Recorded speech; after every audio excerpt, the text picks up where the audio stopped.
Thank you for joining in today as we launch our very first episode of the Laurel Customer Success webinar series with a very special guest from Solis Mammography. My guest today is Dr. Kyle Henson, Vice President of Imaging and Business Intelligence at Solis Mammography. Throughout his career, Kyle has worked at several international PACS companies, two data migration companies, and was the Director of Enterprise Imaging for a 75 hospital health system based in Texas. Kyle's been involved in hundreds of data migrations.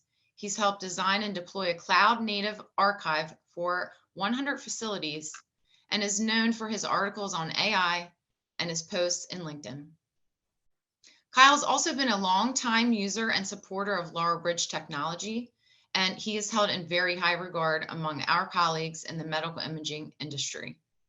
Kyle, thank you so much for joining me today. I'm very excited that you're able to join us and to hear what you have to share with us today. Thanks for having me. And, I always love talking about PACS and imaging, so this is going to be a treat for me. You and I were in a group and we were sharing very interesting conversation regarding some pretty creative ways that you've been able to use the Laurel solutions kind of outside the realm that they were intended. I hope that we can touch on some of that in today's discussion.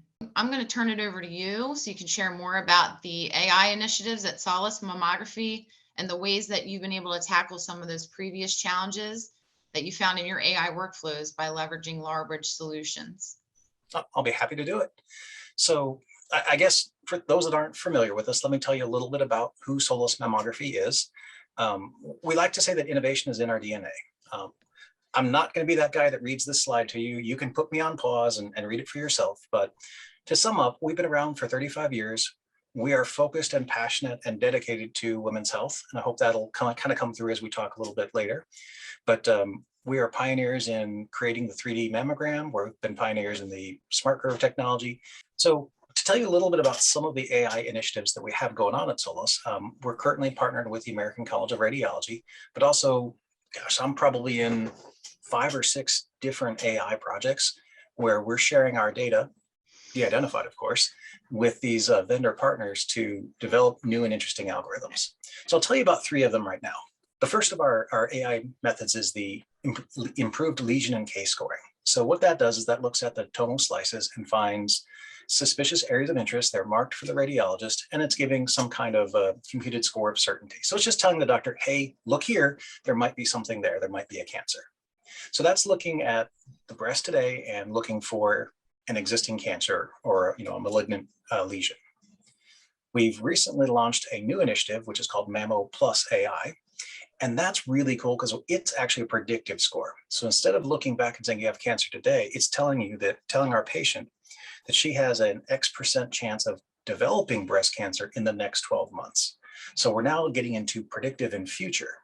And having that information we find is very empowering for our patients, but we're also able to share with them some lifestyle choices and behavioral choices that might lower that risk.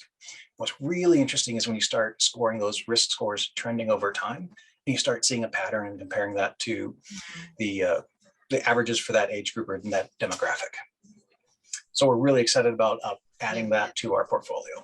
The next one is coming later on this year, and I am super excited and proud to be even a part of this. And that's called breast arterial calcification. So I've got a couple pictures here on the right.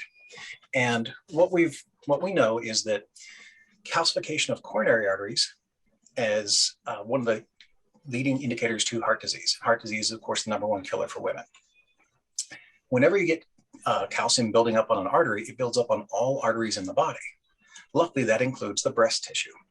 So there's a 96% correlation between breast arterial calcification and coronary arterial calcification, which means if you're looking at a mammogram, you can see, as you can see on these examples, the plaque buildup in those arteries.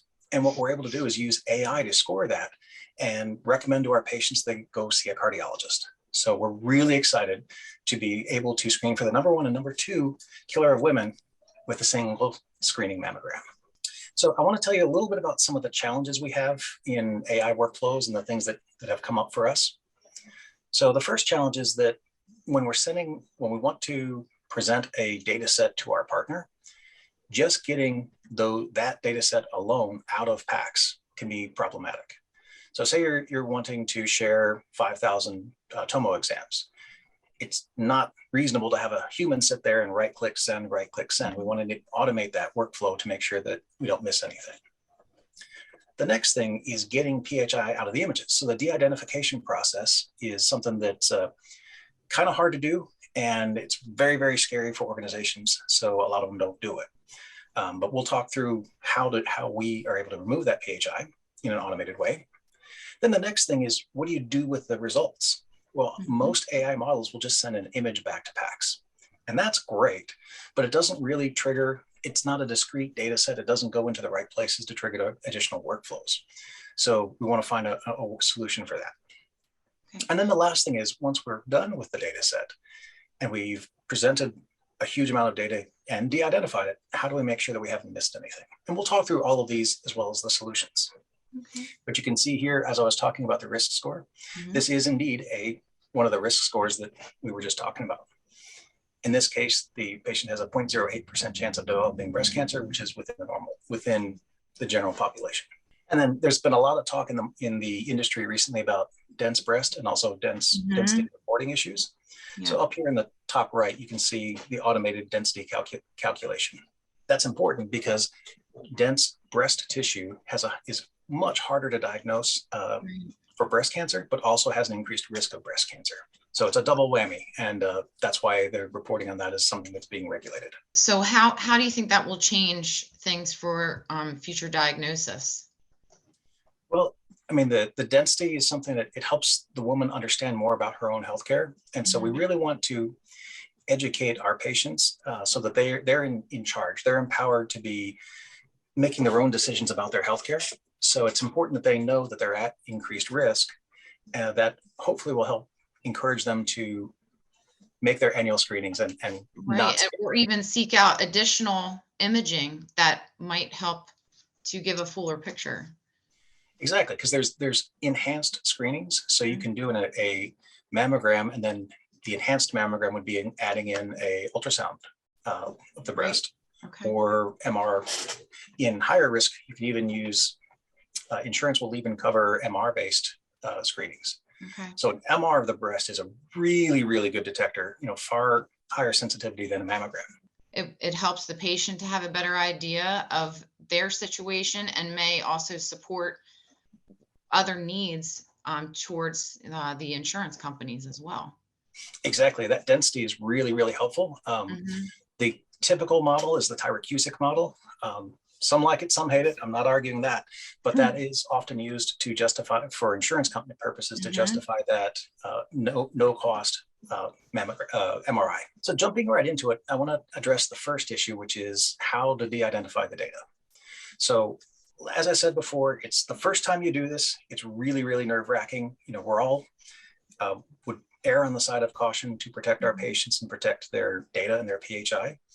And so folks that aren't comfortable with this will tend to just not de-identify and not do those partnerships with AI vendors. And that's a real shame, because the greater the data set, the more amounts of data we get de-identified and get into the hands of our AI partners, they get a much more diverse data set, which leads to far better models and algorithms, which of course improves our patient care. So if you can't hear it from me yet, I hope you're getting that we are passionate about our patients and advancing the technology to help them out. So just a little bit of, this is the secret sauce. This is how we do our de-identifications. As we meet with a new vendor, the vendor will come to me and say, this is what we're looking for, how many exams, and this is the exclusion criteria that we want to get various percentages of different ethnicities. And they give us their requirements, and that goes to my data warehouse team. My data warehouse team then combs through the 10 million memos that we have in our data center and identifies the ones that best match the criteria of what the vendors, what our partners looking for. And then they create a list of the studies that match that, along with a crosswalk. So I want to maintain an accession number and a medical record number, because that allows me to connect the images to the report and the biopsy data and all those other data sources that are textual. So it's really important that I maintain this crosswalk or fake accession number and fake MRN. So once we get those things, we'll load those CSV files into both Compass and Navigator. If you're not familiar with it, Compass is a DICOM router and so much more, and Navigator is a prefetch engine. So we use them in combination to meet the needs of our partner. So Navigator is going to take and issue a cmove command or go into PACS and get just the images that we want. What's nice about it is we can throttle or limit Navigator so it's not overwhelming my production system. So Navigator issues a cmove to PACS with the real accession number. PACS then sends that exam over to the Compass. Compass gets it, the study. Using the crosswalk, it's going to update the medical record number and the accession number with the fake ones that the data warehouse team gave us. And then it's going to go in and de-identify the DICOM header, removing all the PHI from the header. Interesting thing in the options is when you're doing that de-identification, you can do 3 different things to the field, the PHI field. You can delete, you can replace it, as we said, with a crosswalk, or you can encrypt. So encrypting is an interesting idea because why would you do that? You might want to encrypt because later on, somebody might want to come back to me and ask for more from this particular patient. They find some interesting cases and they say, well, give us either more history or give us future exams. What happened to this patient after you gave us this data set? So if we encrypt it and maintain the cipher, I'm able to re-identify the study, but anyone else can't. And then I could potentially be able to service additional requests. So moving on to the next issue was pulling private tags or getting discrete data elements out of an AI model. So as I said, a lot of times AI models will send you an image. What's nice is the AI will typically store the discrete data elements you're looking for as private tags in that image. That image gets stored into PACS. It's great, it's there, but if you don't have that discrete data, you can't really trigger additional patient workflows and actions. So in my case, that can be patient letters and results. So how do we use this and how did we solve this problem? It turns out it was pretty easy. The modality takes the exam, sends it over to AI. Now the AI algorithm is going to process it and create that new image.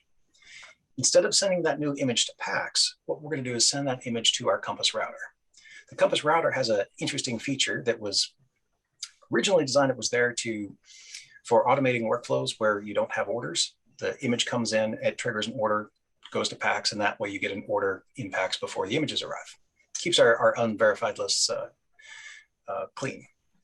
But we co-opted this process and we use it to then interrogate the private tag. And then when we send the order over to PACS and the EMR, we're actually able to send an order pulling out that discrete data element, mapping it into an HL7 field. And now I can put it into my EMR, put it into my memo reporting system, and we can start tracking that data very easily. It also lets me trigger additional workflows in my memo reporting system, in my EMR, patient letters, all kinds of other things. Really, really makes the AI process far more valuable.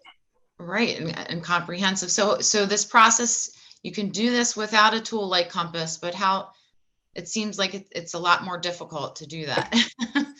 Yeah, it's called fingers on keyboards. Okay. If you don't, without this, you would normally just say, hey, technologist, this is a part of your job too. And I always hate that, we just assume our technologists don't have anything else to do. They're actually pretty busy. And it also increases the chance of manual error. So anytime we have people typing, there's the opportunity to make a mistake. And as you can see in this, if we're looking at, if the percentage is 0.08, and if they just accidentally move a decimal point, not hard to do, makes a massive, massive change in how we would treat that patient. So a tool like Compass improves patient care. It reduces error. It increases efficiency, and in reality, it helps with costs, right? Keeping costs down too. So speeds everything up. And Compass is like the Swiss Army knife of DICOM. Whatever the problem is, you can probably fix it with Compass. Okay, so the next problem is verifying that we've given the right amount of data to our vendor. So in some of the partnerships, we're being asked for 5,000, 25,000, 50,000 tomos. That's a lot of data. And that's way more data than I can push over in one evening or over a weekend. And so when I get these very, very large scale data migration requests or data de-identification requests, I want to start batching it. There's only a certain amount that I can get through in a normal day without stepping over my regular production. And believe me, on my regular production days, I have 25,000 tomos that I have to prefetch every night. So my window of when I have a completely unutilized system is pretty low. And of course, I need to prioritize my production traffic first. So that's why we batch. Now, the problem is anytime I start batching more effort, I've got a human involved, and we know humans like me make errors. So it's really important for me that as I get to the end of my project, I make sure I didn't miss anything along the way. So for that, we use the Exodus product. So Exodus is a data migration tool, but it has a really, really neat feature, and it's really simple to use. It allows you to scan a directory, a CIF share or any other file share, and find all of the DICOM data there. It finds the DICOM files, then it opens them up and pulls out key information. So you can see on my screen, we've got exam date, patient name, patient ID, accession number, all of that. Now, of course, this is after it's been de-identified by Compass. So I'm looking at those fake accession numbers or the crosswalked. In fact, in this example, if you look, you can see we went ahead and encrypted the patient name, and you can see the encrypted name. So once I have a list of all the files that are on disk, which also happens to be in the SQL Server, I can then compare that to the original list that my EDW team gave me. So I know what I'm supposed to have. I know what I have. Look at them and find the difference. And I can make sure that we give all the data requested to my AI partner. So Kyle, can you say more about why that's so important? Well, I mean, it's the AI partner is looking for specific cases, and at every step along the way, there's the possibility that something got missed, got dropped, human error. Again, what if we miss a batch of 2,000? Well, that's going to dramatically impact the quality of the algorithm that gets built on the other end.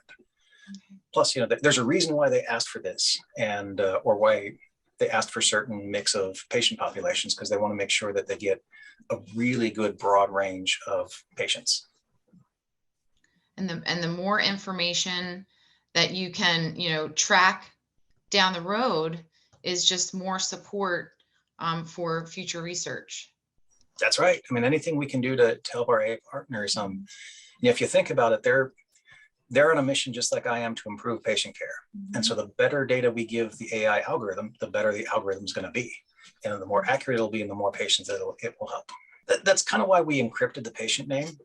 We've got the one cipher that we keep and our partner doesn't have. So if they call me in 5 years and say, hey, or call Solis and they say, hey, we want to know more about this patient. Well, if all I have is a crosswalked accession number that is effectively meaningless, well, which of the 10 million studies is it? Well, if we decrypt the name, then we can go, oh, okay. And then we can get the rest of the data. So it's just a way of kind of guessing what are they going to want and hopefully able to service, future requests. Right. And I love that you were able to take a tool that Laurel developers developed for migrations and just totally take that and use that outside of the realm that it was intended. I think that's really cool. I look at all of these as tools, and when someone comes to a problem, my business comes to me and they give me a problem, and we say, well, what tools do we have, and how can I use those to solve whatever particular problem it is? And there's almost always a way. It just sometimes you just got to get creative. Yeah, and I think that's a really important reason why we started doing these customer success webinars, that we wanted you to be our first guest, because you've been such a supporter of Laurel, but you've been using our tools in such creative ways that somebody else watching that has our tool or has a complication or some kind of need, like what you've been able to do with some of our solutions. That's why we're doing these webinars. Hopefully people can take a lot from that. Well, I hope, other people get creative and maybe they can teach me some things. So I don't know if you can see it in the screenshot, but right down here at the bottom, it says decom. That's another thing I use Exodus for. So when I'm looking to decommission an old PAC server, and let me tell you, I have like 50 different application servers across the US. As we're decommissioning those, I need to make sure that all the images that are on that server made it into PACS. Well, it turns out Exodus is a perfect tool for using that, because I basically use Exodus, the same process, and I have it scan the hard drive of the PAX server. And then there's another feature in Exodus called Validate. And what Validate does is send a CFind out to a DICOM destination and look to see if every image that it found on disk has actually made it to the target. That's actually how they verify that a data migration was successful. So just using the tool, I've already moved the data because I did like a robocopy, and it should already have been archived into PAX anyway. But just as a quadruple check, during the decommission process, we run the file scan on the server, run the verification against PAX, and then we can find if anything, again, fell through the cracks. Because the last thing I want to do is lose images, or as we like to say, no image left behind.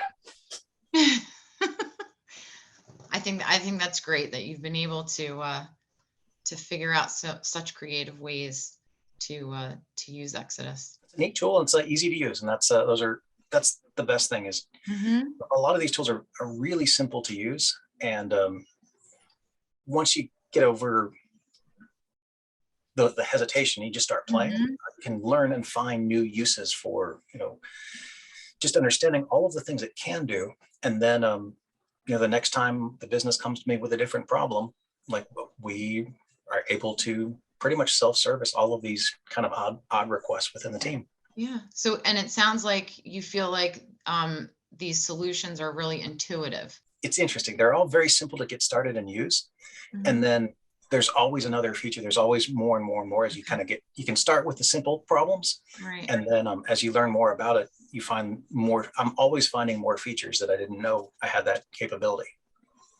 So complex in what they're able to solve, but very intuitive and easy for the user to use. Easy to get started. Kyle, thank you so much for helping me launch our very first customer success webinar series and for sharing your expertise and your knowledge. We appreciate your business and support over the years. And of course, we look forward to working alongside of you in the future and all of the exciting ways that you are helping this industry grow. So I just really appreciate your time today. Well, thanks so much for having me. I enjoyed talking about PAX, and I just love what I do. I love being involved in imaging. It's a great career, and I'm just so blessed to be at Solis, where I feel like I can directly impact so many patients and lives. I also want to thank the viewers for taking the time to watch our very first webinar in our customer success webinar series, and stay tuned for more to come. We'll be bringing you another customer success webinar very soon.